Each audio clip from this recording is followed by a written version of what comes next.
Pernyataan sikap Dewan Pimpinan Pusat Partai Nasdem, putusan Mahkamah Konstitusi tentang pemisahan skema pemilu melanggar Undang-Undang Dasar Negara Republik Indonesia 1945.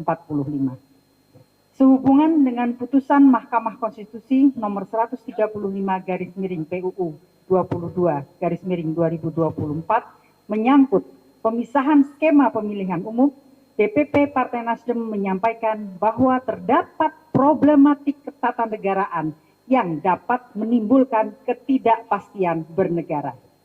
1. Kewenangan MK dalam UUD NRI 1945 pasal 24C ayat 1 menyebutkan Mahkamah Konstitusi berwenang mengadili pada tingkat pertama dan terakhir yang putusannya bersifat final untuk menguji undang-undang terhadap Undang-Undang Dasar, memutus sengketa kewenangan lembaga negara yang kewenangannya diberikan oleh Undang-Undang Dasar, memutus pembubaran partai politik, dan memutus perselisihan tentang hasil pemilihan umum. 2. Pelaksanaan putusan MK dapat mengakibatkan krisis konstitusional. Sekali lagi, dapat mengakibatkan krisis konstitusional, bahkan deadlock konstitusional, sebab apabila putusan MK dilaksanakan justru mengakibatkan pelanggaran konstitusi. Pasal 22E UUD NRI 1945 menyatakan, pemilu dilaksanakan setiap 5 tahun sekali, ayat 1. Kemudian, pemilu sebagaimana dimaksud pada ayat 1 tersebut diselenggarakan untuk memilih presiden, wakil presiden, anggota DPR, DPE, DPD, dan DPRD, ayat 2. Dengan demikian, ketika setelah 5 tahun periode DPRD tidak dilakukan, maka terjadi pelanggaran konstitusional. 3. MK memasuki dan mengambil kewenangan legislatif terkait open legal policy yang merupakan kewenangan DPR RI dan Presiden, dalam hal ini pemerintah. MK telah menjadi negatif legislatif sendiri yang bukan kewenangannya dalam sistem hukum yang demokratis dan tidak melakukan metode moral reading dalam menginterpretasi hukum dan konstitusi. 4. MK melanggar prinsip kepastian hukum, yakni prinsip hukum yang tidak mudah berubah, bahwa keputusan hakim harus konsisten. Dari sini jelas menegaskan pentingnya kepastian hukum dan stabilitas dalam sistem hukum, dan putusan hakim yang tidak konsisten dan berubah-ubah dapat menyebabkan ketidakpercayaan masyarakat terhadap sistem hukum dan sebagai moralitas internal dari sistem hukum. 5. Pemisahan skema pemilihan presiden, DPR RI, DPD RI dengan kepala daerah dan DPRD adalah melanggar Undang-Undang Dasar Negara Republik Indonesia 1945 dan karenanya putusan MK tidak mempunyai kekuatan mengikat dan merupakan putusan inkonstitusional. Hal ini bertentangan dengan pasal 22E ayat 1 UUD NRI 1945 yang menyatakan bahwa pemilu diselenggarakan tiap 5 tahun sekali. Perlu untuk dipahami bahwa pemilihan anggota DPRD dan kepala daerah merupakan bagian dari rezim pemilu. Penegasan DPRD sebagai rezim pemilu dijelaskan dalam pasal 22E UUD NRI 1945, sedangkan pilkada sebagai rezim pemilu ditegaskan dalam putusan MK 95/2022. Sehingga secara konstitusional pemilu harus dilaksanakan setiap 5 tahun sekali dan terlepas dari waktu pemilihan yang berbeda. 6.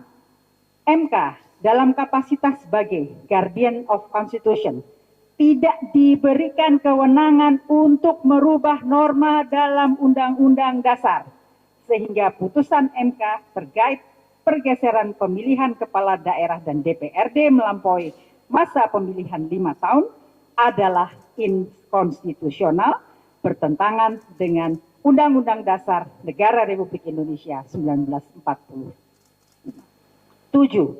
Bahwa perpanjangan masa jabatan anggota DPRD setelah selesai periode 5 tahun akan menempatkan para anggota DPRD tersebut bertugas dan menjabat tanpa landasan demokratis. Padahal jabatan anggota DPRD adalah jabatan politis yang hanya dapat dijalankan berdasarkan hasil pemilu, sebagaimana ditegaskan di dalam Undang-Undang Dasar Negara Republik Indonesia 1945. Artinya, berdasarkan konstitusi, tidak ada jalan lain selain pemilu yang dapat memberikan legitimasi menjadi seorang anggota DPRD. Menjalankan tugas perwakilan rakyat tanpa mendapatkan legitimasi dari rakyat melalui pemilu adalah inkonstitusional. 8. Perubahan sistem pemilu berdasarkan putusan MK yang mengambil posisi positif legislator harus dirunut sejak putusan MK yang memerintahkan Pilpres dan Pileg serentak yang pertimbangannya bukan didasarkan tafsir konstitusional yang berdasar risalah pembahasan terkait pelaksanaan pemilu dengan 5 kotak, termasuk kotak DPRD provinsi dan kabupaten kota. Namun dalam putusan MK kali ini MK menegasikan pertimbangan pemilu 5 kotak yang didasarkan pada tafsir konstitusionalitas MK sendiri dengan memisahkan pemilu nasional dan pemilu daerah. Oleh karena itu, krisis konstitusional ini harus dicarikan jalan keluarnya agar semua kembali kepada ketaatan konstitusi di mana konstitusi memerintahkan pemilu. Dalam hal ini, Pileg dan Pilpres dilaksanakan setiap 5 tahun sekali tanpa ada perintah sistem pemilu seperti apa yang dijalankan, sehingga pilihan sistem penyelenggaraan harus kembali menjadi open legal policy sesuai dengan yang dimaksud oleh konstitusi itu sendiri. 9. MK tunduk pada batas kebebasan kekuasaan kehakiman dan tidak mempunyai kewenangan untuk menetapkan norma baru, apalagi membuat putusan merubah norma konstitusi Undang-Undang Dasar Negara Republik Indonesia 1945. Dengan keputusan ini, MK sedang melakukan pencurian kedaulatan rakyat. 10. Partai Nasdem mendesak DPR RI untuk meminta penjelasan MK dan menertibkan cara MK memahami norma konstitusi dalam mengekspresikan sikap kenegarawanannya yang melekat pada diri hakimnya.